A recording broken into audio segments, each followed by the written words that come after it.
ಗಾಂಧಿ ಜಯಂತಿ ಸಂಭ್ರಮಾಚರಣೆ ಪ್ರಯುಕ್ತ ವಿಶ್ವದ ಮುಖ್ಯ ಸಮಾಜ ನಿರ್ಮಾಣಕ್ಕಾಗಿ ಎಲ್ಲ ಜಾಗೃತಿ ಜಾಥಾ ಮತ್ತು ಸಮಾವೇಶ ಕಾರ್ಯಕ್ರಮ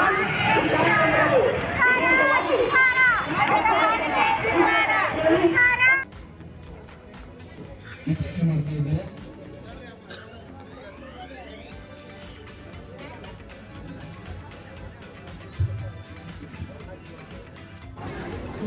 ಯಾಕೆ ಯಾವಾಗ ಪ್ರಾರಂಭ ಆಯಿತು, ಯಾಕೆ ಪ್ರಾರಂಭ ಆಯಿತು ಎನ್ನುವಂಥದ್ದನ್ನು ಸ್ವಲ್ಪ ನಾವು ಹೇಳಬೇಕಾಗುತ್ತೆ. ಹೇಳದಿದ್ರೆ ಈ ಕಾರ್ಯಕ್ರಮಕ್ಕೆ ಅರ್ಥ ಆಗುವುದಿಲ್ಲ. ಹಾಗಾಗಿ ಅದನ್ನು ಸ್ವಲ್ಪ ನಾವು ತಿಳಿಸುವಂತಹ ಕೆಲಸವನ್ನು ಮಾಡಬೇಕಾಗುತ್ತೆ.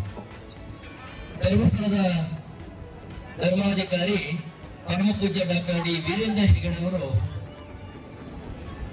ಹಳ್ಳಿಯ ಜನರಿಗೆ ಶ್ರೀ ಕ್ಷೇತ್ರ ಧರ್ಮಸ್ಥಳದಿಂದ ಏನಾದರೂ ಒಂದು ಸಹಾಯ ಆಗುವಂತ ಉದ್ದೇಶವನ್ನು ಇಟ್ಟುಕೊಂಡು ಶ್ರೀ ಕ್ಷೇತ್ರ ಧರ್ಮಸ್ಥಳ ಗ್ರಾಮಾಭಿವೃದ್ಧಿ ಯೋಜನೆ ಎನ್ನುವಂತ ಸಂಸ್ಥೆಯನ್ನು 1982 ಇಸ್ವಿಯಲ್ಲಿ ಪ್ರಾರಂಭಿಸ್ತಾರೆ. ಸಂಘ ಸಂಸ್ಥೆಯನ್ನು ಹುಟ್ಟು ಹಾಕಿ ಆ ಮೂಲಕ ಹಳ್ಳಿಗಳಿಗೆ ಜನರಿಗೆ ಸಹಾಯ ಆಗುವಂತ ಒಂದಿಷ್ಟು ಕಾರ್ಯಕ್ರಮಗಳನ್ನು ಅದರಲ್ಲಿ ಜೋಡಿಸಿಕೊಂಡು ಸಹಾಯವನ್ನು ಮಾಡ್ತಾ ಇರ್ತಾರೆ.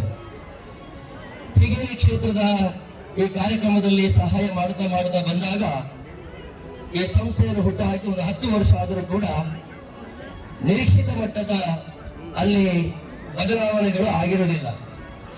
ಕಾರಣ ಏನು ಅಂತ ನೋಡಿದಾಗ ಅಲ್ಲಿ ಗಮನಕ್ಕೆ ಬಂದದ್ದೇನೆಂದ್ರೆ ದುಶ್ಚಟಗಳು, ದುರಭ್ಯಾಸಗಳು, ಮದ್ಯ ವ್ಯಸನದ ಒಂದು ಚಟಗಳು.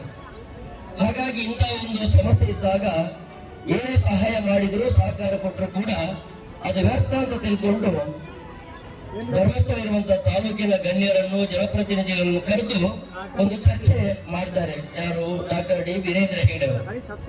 ಈ ರೀತಿಯ ಒಂದು ಸಂಸ್ಥೆಯನ್ನು ಪ್ರಾರಂಭ ಮಾಡಿದ್ದೇವೆ, ಬೇರೆ ಬೇರೆ ರೀತಿಯ ಸಹಾಯ ಸಹಕಾರಗಳನ್ನು ಕೊಡ್ತಾ ಇದ್ದೇವೆ. ಆದ್ರೂ ಕೂಡ ಜನ ನಿರೀಕ್ಷಿತ ಅಭಿವೃದ್ಧಿ ಆಗ್ತಾ ಇಲ್ಲ. ಯಾಕೆಂದ್ರೆ ಅವರಲ್ಲಿ ಅವರು ಚಟಕ್ಕೆ ಅಂಟಿಕೊಂಡಿದ್ದಾರೆ ಎನ್ನುವಂಥದ್ದು.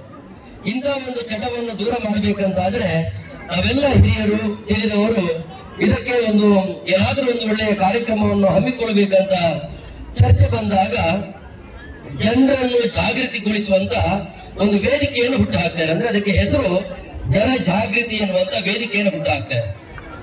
ಹುಟ್ಟು ಹಾಕಿದ ಮೇಲೆ ಈ ವೇದಿಕೆ ಏನು ಮಾಡಬೇಕಂತ ಚರ್ಚೆ ಬಂದಾಗ ಇಲ್ಲೆಲ್ಲ ಯಾರೆಲ್ಲ ಕುಡಿತ ಮಾಡ್ತಾರ ಅವರಿಗೆ ತಿಳುವಳಿಕೆ ಕೊಡುವಂತದ್ದು, ಮಾಹಿತಿ ಕೊಡುವಂತದ್ದು ಎನ್ನುವಂತ ತೀರ್ಮಾನಕ್ಕೆ ಬರ್ತಾರೆ. ಆದ್ರೆ ಆ ರೀತಿಯ ಮಾಹಿತಿ ಕೂಡ ಸರಿಯಾದ ರೀತಿಯಲ್ಲಿ ಅವರಿಗೆ ತಲುಪುವುದಿಲ್ಲ. ಆ ನಂತರ ಏನ್ ತೀರ್ಮಾನ ಮಾಡ್ತಾರೆ ಅಂದ್ರೆ ಧರ್ಮಸ್ಥಳ ಇರುವಂತ ಬೆಳ್ತಂಗಡಿ ತಾಲೂಕಿನಲ್ಲಿ ಈ ಪಾನವನ್ನೇ ನಿಷೇಧ ಮಾಡಬೇಕು, ಮದ್ಯದ ಯಾವುದೇ ಶರಾಬಿನ ಅಂಗಡಿಗಳೇ ಇರಬಾರದು ಎನ್ನುವಂತ ವೇದಿಕೆ ತೀರ್ಮಾನ ಮಾಡಿಕೊಂಡು ಸರ್ಕಾರಕ್ಕೆ ಮನವಿ ಕೊಡ್ತದೆ. ಸರ್ಕಾರಕ್ಕೆ ಮನವಿ ಕೊಟ್ಟು ಈ ಒಂದು ವೇದಿಕೆಯ ಹೋರಾಟ ಹೆಚ್ಚಾದಾಗ ಸರ್ಕಾರವೂ ಕೂಡ ಮನಿದು ಆ ತಾಲೂಕಿನಲ್ಲಿ ಪ್ರಪ್ರಥಮ ಬಾರಿ ಆ ತಾಲೂಕಿನಲ್ಲಿ ಶರಾಬು ಅಂಗಡಿಗಳನ್ನು ನಿಷೇಧ ಮಾಡ್ತದೆ. ಎಲ್ಲರೂ ಕೂಡ ಬಹಳ ಖುಷಿ ಪಟ್ರು, ಸಂತೋಷ ಪಟ್ರು. ಆ ಮನೆ ಮಂದಿ ಕೂಡ ಎಲ್ಲ ಆ ದುಶ್ಚಟಕ್ಕೆ ಬಾಧಿತ ಆದಂತ ಏನು ಕುಟುಂಬ ಇದೆಯಾ ಅವರು ಕೂಡ ಸಂತೋಷ ಪಟ್ರು. ಯಾಕಂದ್ರೆ ಇನ್ನು ನಮ್ಮ ಮಕ್ಕಳು ಕುಡಿಯಲ್ಲ, ನನ್ನ ಯಜಮಾನರು ಕುಡಿಯಲ್ಲ, ಅಥವಾ ಅಣ್ಣ ಕುಡಿಯಲ್ಲ, ತಮ್ಮ ಕುಡಿಯಲ್ಲ ಎನ್ನುವಂತ ಬಹಳ ಖುಷಿಯಲ್ಲಿ ಇದ್ರು. ಆದ್ರೆ ಈ ಕುಡಿತ ಎನ್ನುವಂತ ಚಟಕ್ಕೆ ಬಿದ್ದವ ಅಷ್ಟು ಬೇಗ ಅದರಿಂದ ದೂರ ಆಗಲ್ಲ. ಅವರೇನ್ ಮಾಡಿದ್ರು, ಆ ತಾಲೂಕಿನಲ್ಲಿ ಶರಾಬಿನ ಅಂಗಡಿಗಳು ಇಲ್ಲದಿದ್ರೇನಂತೆ ಅಕ್ಕಪಕ್ಕದ ತಾಲೂಕುಗಳಿಗೆ ಅಥವಾ ಹಳ್ಳಿಗಳಿಗೆ ಹೋಗಿ ಅವರು ಕುಡಿಲಿಕ್ಕೆ ಪ್ರಾರಂಭ ಮಾಡಿದ್ರು. ಆಗ ಮತ್ತೆ ಪುನಃ ಈ ವೇದಿಕೆ ಚರ್ಚೆ ಮಾಡ್ತದೆ. ಪಾನ ನಿಷೇಧವನ್ನು ಮಾಡಿದರೂ ಕೂಡ ಕುಡುಕರ ಸಂಖ್ಯೆ ಕಡಿಮೆ ಆಗಲಿಲ್ಲ, ಕುಡಿಯುವುದನ್ನು ನಿಲ್ಲಿಸಲಿಕ್ಕೆ ಸಾಧ್ಯ ಆಗಲಿಲ್ಲ. ಏನ್ ಮಾಡುವುದು ಎನ್ನುವಂತ ಮತ್ತೊಮ್ಮೆ ಅವರು ಯೋಚನೆಗೆ ಬಿದ್ದಾಗ ಆಗ ಅಲ್ಲಿ ತೀರ್ಮಾನಕ್ಕೆ ಬಂದು ಒಂದು ಹೊಸ ಕಾರ್ಯಕ್ರಮವನ್ನು ಜಾರಿ ಮಾಡಿದ್ದು ಯಾವುದಂದ್ರೆ ಈ ಏನು ಡ್ರಿಂಕ್ಸ್ ಮಾಡ್ತಾರ, ಕುಡಿತ ಮಾಡ್ತಾರ ಅವರನ್ನು ಒಂದು ಕಡೆಗೆ ಸೇರಿಸಿ ಅವರಿಗೆ ತಿಳುವಳಿಕೆ ಮಾಹಿತಿ ಕೊಟ್ಟು ಅವರ ಮನ ಪರಿವರ್ತನೆ ಮಾಡುವಂತ ಕೆಲಸಕ್ಕೆ ಒಂದು ಚಾಲನೆ ದೊರಕುತ್ತದೆ.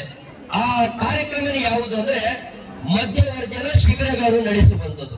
ಯಾರು ಕುಡಿತ ಮಾಡ್ತಾರೋ ಅವರನ್ನು ಒಂದು ಕಡೆಗೆ ಸೇರಿಸಿ 8 ದಿನಗಳ ಕಾಲ ಅವರಿಗೆ ಬೇರೆ ಬೇರೆ ರೀತಿ ಬೇರೆ ಬೇರೆ ವ್ಯಕ್ತಿಗಳಿಂದ ಮಾಹಿತಿ, ಮಾರ್ಗದರ್ಶನ, ತಿಳುವಳಿಕೆ ಕೊಟ್ಟು ಅವರಲ್ಲಿ ಏನು ಚಟ ಎನ್ನುವಂಥದ್ದು ಅಂಟಿದೆ ಅದನ್ನು ದೂರ ಮಾಡುವಂತ ಒಂದು ಪ್ರಯತ್ನ. ಅದು ಹೇಗೆ ಆಗ್ತದೆ ಅಂದ್ರೆ ಬೆಳಿಗ್ಗೆಯಿಂದ ಸಾಯಂಕಾಲದವರೆಗೆ ಅವರಿಗೆ ಒಂದು ಕೋರ್ಸ್ ರೀತಿಯಲ್ಲಿ ಇರ್ತದೆ. ಕೋರ್ಸ್ ಅಂದ್ರೆ ಬೇರೆ ಬೇರೆ ರೀತಿಯ ಚಿಕಿತ್ಸೆ ಕೊಡುವಂತ ಕೋರ್ಸ್ ಅಲ್ಲ, ತಲೆಗೆ ಚಿಕಿತ್ಸೆ ಕೊಡುವಂತದ್ದು, ಮನ ಪರಿವರ್ತನೆ ಮಾಡುವಂತ ಚಿಕಿತ್ಸೆ ಕೊಡುವಂತದ್ದು. ಹೇಗೆ ಆಗ್ತದೆ ಅಂದ್ರೆ ಬೆಳಿಗ್ಗೆ ಬೇಗ ಅವರನ್ನು ಎಬ್ಬಿಸಿ ನಿತ್ಯ ಕರ್ಮಗಳನ್ನು ಮುಗಿಸಿ ಯೋಗ ಮಾಡಿಸ್ತಾರೆ. ಯೋಗ ಮಾಡಿಸಿದ ಮೇಲೆ ಅವರಲ್ಲಿ ಶ್ರಮದಾನ ಮಾಡಿಸ್ತಾರೆ, ಅವರಿಗೆ ಕಷಾಯಗಳನ್ನು ಕೊಡಿಸ್ತಾರೆ. ಆ ನಂತರದಲ್ಲಿ ಅವರಿಗೆ ನಾಷ್ಟದ ವ್ಯವಸ್ಥೆ ಆಗುತ್ತೆ. ನಂತರ ಯಾರು ಕುಡಿದ ಬಿಟ್ಟು ಪರಿವರ್ತನೆ ಆಗಿದ್ದಾರಾ ಅವರಿಂದ ಅವರಿಗೆ ಮಾಹಿತಿಯನ್ನು ಕೊಡುವಂತದ್ದು ಕೆಲಸ ಆಗುತ್ತೆ. ಗಣ್ಯಮಾನ್ಯರಿಂದ ಕರೆಸಿ ಅವರಿಗೆ ಮತ್ತೆ ಸಭಾ ಕಾರ್ಯಕ್ರಮ ನಡೆಸಿ ಗಣ್ಯರಿಂದ ಮತ್ತೊಂದು ಮಾಹಿತಿ ಆಗುತ್ತೆ. ಆನಂತರ ಅವರ ಮನಸ್ಸಿಗೆ ಖುಷಿ ಕೊಡ್ಲಿಕ್ಕಾಗಿ ಸಾಂಸ್ಕೃತಿಕ ಕಾರ್ಯಕ್ರಮಗಳನ್ನು ಕೊಡ್ತೇವೆ, ಆಟೋಟ ಸ್ಪರ್ಧೆಗಳನ್ನು ಮಾಡ್ತೇವೆ. ಆನಂತರ ಸಾಯಂಕಾಲದ ಹೊತ್ತು ಭಜನಾ ಕಾರ್ಯಕ್ರಮವನ್ನು ನಡೆಸ್ತೇವೆ. ಹೀಗೆ 8 ದಿನಗಳ ಕಾಲ ಇದೇ ರೀತಿಯ ಚಟುವಟಿಕೆಗಳು ಅವರಿಗೆ ಕೊಡುವಂತದ್ದು ಅಥವಾ ಚಟುವಟಿಕೆ ನಡೆಸುವಂತದ್ದು ಮಾಡ್ತೇವೆ. ಈ ರೀತಿಯಲ್ಲಿ ಮಾಡಿದಾಗ ಅವರ ಮನಸ್ಸು, ಅವರ ತಪ್ಪು ಅರಿವಾಗಿ ಇನ್ನು ಮುಂದಕ್ಕೆ ನಾನು ಅಂತ ಏನು ಚಟದ ಒಂದು ದಾಸನಾಗುವಂತದ್ದನ್ನು ನಾನು ನಿಲ್ಲಿಸಬೇಕು ಎನ್ನುವಂತ ಶಿಬಿರಗಳನ್ನು ಯಶಸ್ಸು ಕಂಡಿರುವುದರಿಂದ ಕಳೆದ 1996ರಲ್ಲಿ ಈ ಕಾರ್ಯಕ್ರಮ ಪ್ರಾರಂಭ ಆಯಿತು. ಅವತ್ತಿನಿಂದ ಇವತ್ತಿಗೆ ಎಷ್ಟು ನಾವು ಮಧ್ಯಮ ಜನ ಶಿಬಿರಗಳನ್ನು ನಡೆಸಿದ್ದೇವೆ ಅಂತ ಕೇಳಿದ್ರೆ, ಅವರಿಗೆ ಚಿಕಿತ್ಸೆ ಕೊಡುವಂತ ಕೇಂದ್ರಗಳಿದೆ.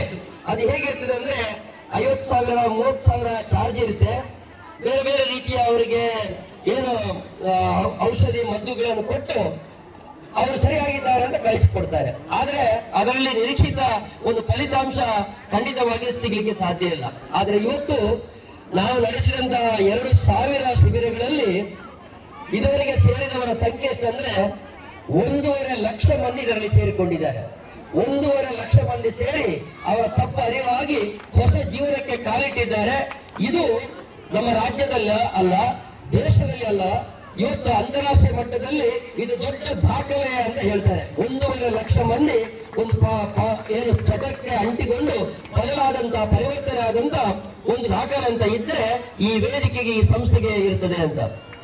ಆದ್ರೆ ದಾಖಲೆ ಹೇಳ್ತದೆ ಸರಿ, ಎಷ್ಟು ಜನ ಸೇರಿ ಬಿಟ್ಟಿದ್ದಾರೆ ಅಥವಾ ಮತ್ತೆ ಪುನಃ ಪ್ರಾರಂಭ ಮಾಡ್ತಾರೆ ಎನ್ನುವಂಥದ್ದು ಪ್ರಶ್ನೆ ಬರ್ತದೆ.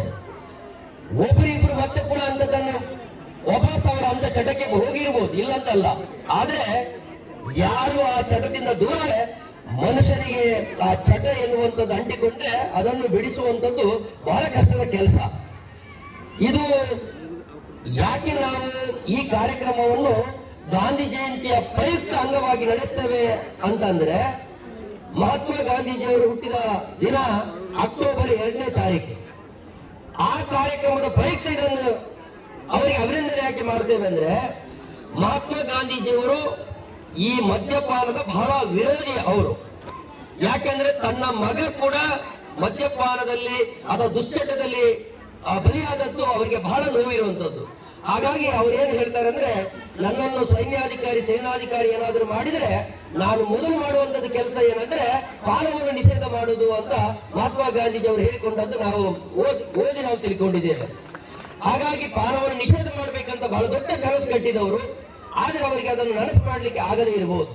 ಆದ್ರೆ ಇವತ್ತು ಎಲ್ಲ ಗಣ್ಯರ ಜನಪ್ರತಿನಿಧಿಗಳ ಸಹಕಾರದಿಂದ ಮಹಾತ್ಮ ಗಾಂಧೀಜಿಯವರು ಏನು ಕನಸು ಕಟ್ಟಿದ್ರ ಆ ಕನಸನ್ನು ನನಸು ಮಾಡ್ಲಿಕ್ಕೆ ಒಂದು ಸಣ್ಣ ಪ್ರಯತ್ನವನ್ನು ಮಾಡಿದವರು ಯಾರಂದ್ರೆ ಧರ್ಮಸ್ಥಳದ ಧರ್ಮಾಧಿಕಾರಿ ಡಾಕ್ಟರ್ ಡಿ ವೀರೇಂದ್ರ ಹೆಗಡೆ ಅವರು ಎನ್ನುವಂಥದ್ದನ್ನು ನಾವು ಈ ಸಂದರ್ಭದಲ್ಲಿ ಹೇಳಿಕ್ಕೆ ಬಯಸ್ತೇವೆ.